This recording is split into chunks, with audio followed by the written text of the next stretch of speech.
Initially, we saw that there was a small pothole on the top surface of the bridge deck.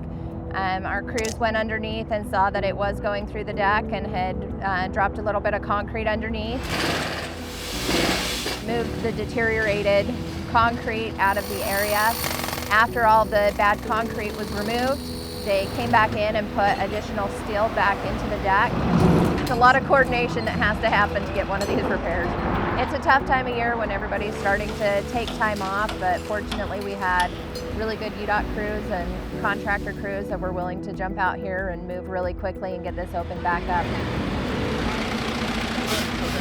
Came back in with our volumetric mix track with a high early strength concrete, a rapid setting concrete that cures out really quickly. This is something that we've been using quite a bit when we have really short closures or if we're doing large amounts of structural pothole patching.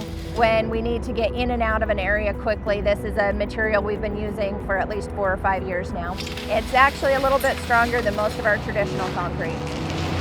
We inspect every bridge on a public road every 24 months, or if there is a lot of damage to them or deterioration, we do increase that frequency on ones that we're monitoring. 3,100 bridges in our statewide inventory, and so we're averaging about 130 to 150 bridge inspections every month with our inspection teams. When we have these cold freezing temperatures and we're putting salt on the roads and we've got freezing water getting into the deck, we do have accelerated deterioration that happens, and so we do have to watch that a little bit. And when we have areas like this, we watch them really closely during those freeze-thaw events and make sure we're not seeing any rapid changes.